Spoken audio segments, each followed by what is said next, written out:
Hello and welcome to episode 5 of Darby Cupid Reads. This week I'm going to be looking at the Secrets of the Fae series by author Rebecca F. Kenney and reading chapter 1 from Korrigan, which is the first book.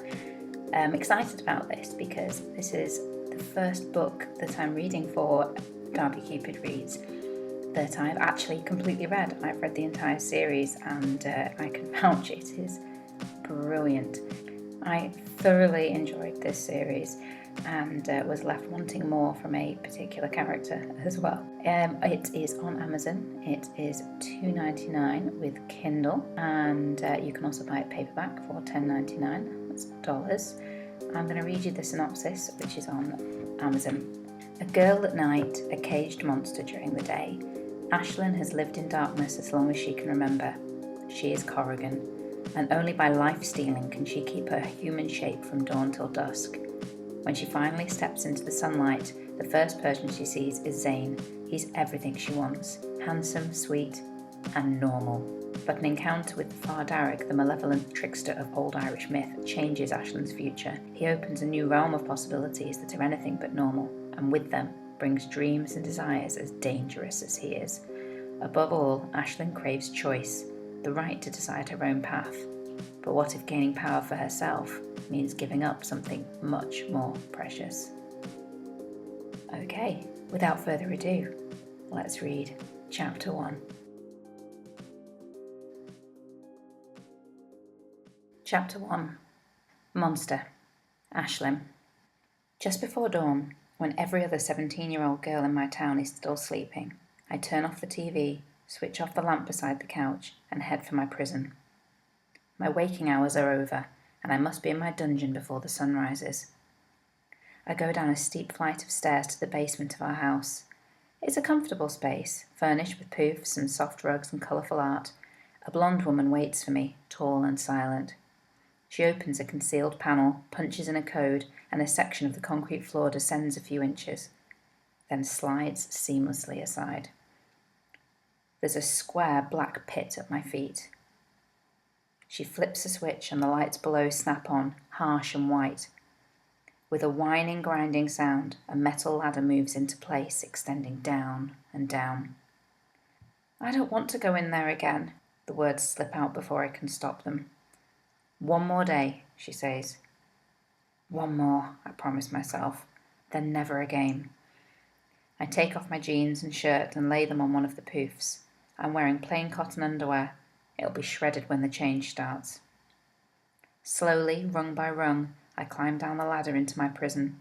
It's a huge white room, walls made of thick concrete. The floor is far, far below me, so that the beast can't jump high enough to reach the trapdoor to the basement. I see the familiar cracks in the concrete and marks of the beast's claws scoring the walls and floor. There's nothing else.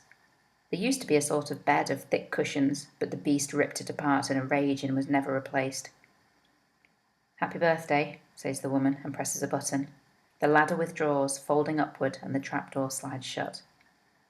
The first day of April. My birthday. Other 17-year-olds might spend their birthdays going to school, having a party with friends, celebrating with family, getting gifts. I'll spend the day locked in the prison underneath our basement, waiting for my demon to come.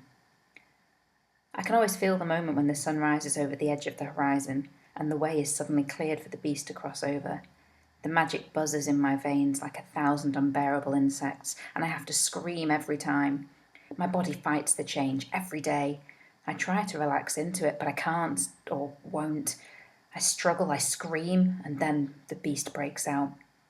Tendrils of dark matter explode from me, lashing and overlapping to form layers upon layers of dark tissue. They bind my body and then start wrapping my face. As I always do, I fear for a moment that I'll suffocate. But I'm the beast's lifeline, its connection to this world, and it will not let me die. I'm crushed and compacted to a tiny iota of consciousness in a vast mass of muscles and tendons and bones. I am alive. Barely. It's hard, even painful, to stay awake. Most days I let my conscious mind sink into sleep. Whatever power controls the beast doesn't really need me. It's a primal, magical force, driven by an instinct for death and destruction. It will slash the walls of the dungeon again and again, leap at the ceiling and fall again and again. So I try to sleep and wait for the night so I can come alive. The hours pass slowly because my beast and I are more restless than usual. I can feel its panic, as if it knows that its time is short.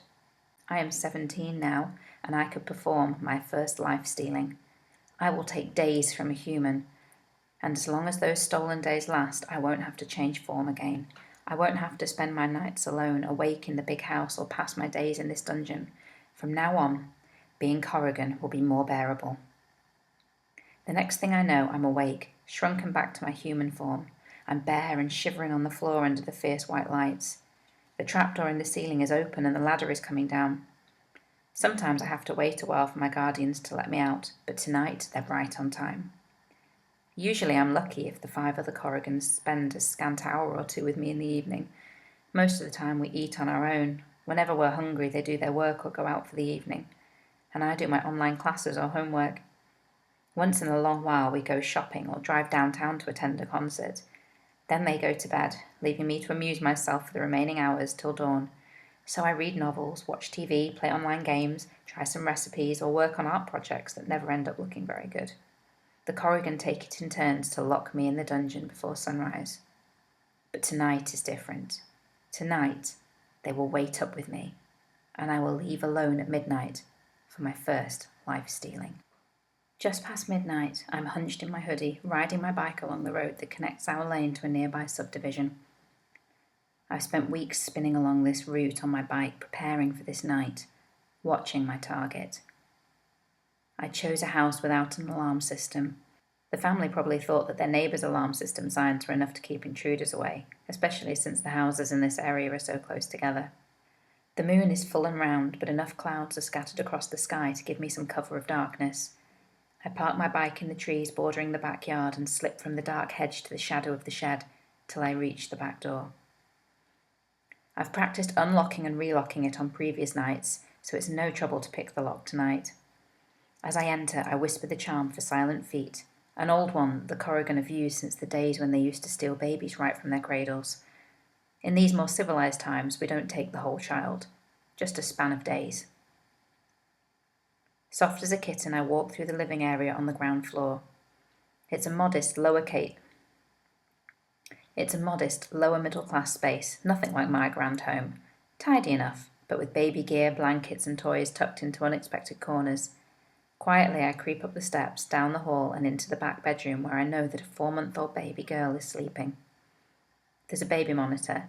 Not the video kind, thank goodness. I carefully place a pillow in front of it to muffle any sounds. Then I step to the crib and look down at the baby. She's so precious, sleeping there in the warm glow of her nightlight, her tiny arms outspread.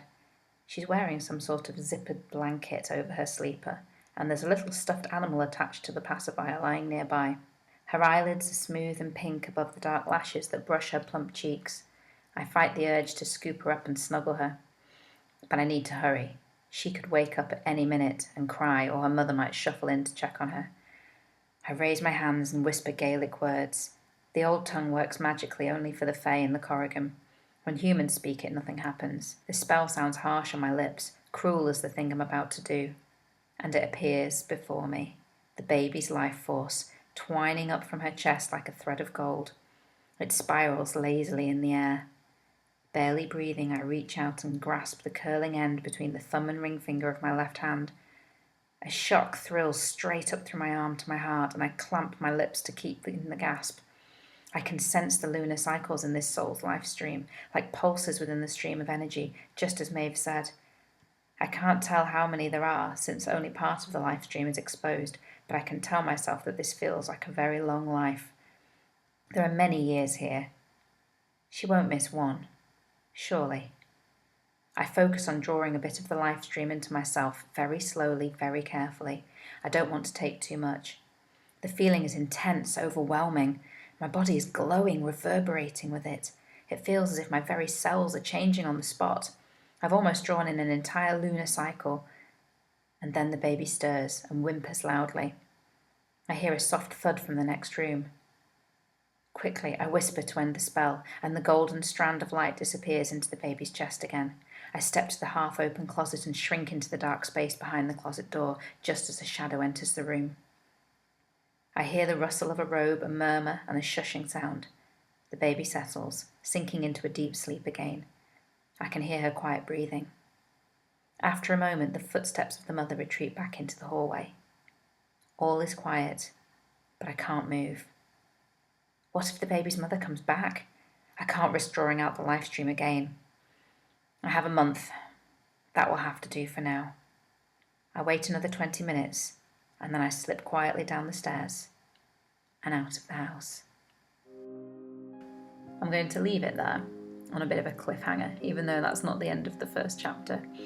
I really can't recommend these books enough, so if you want yourself a yummy, fae, romance, exciting set of books, then I would really suggest that you give these a go. And that's it for episode 5. Thank you so much for joining me, and don't forget to subscribe. See you soon.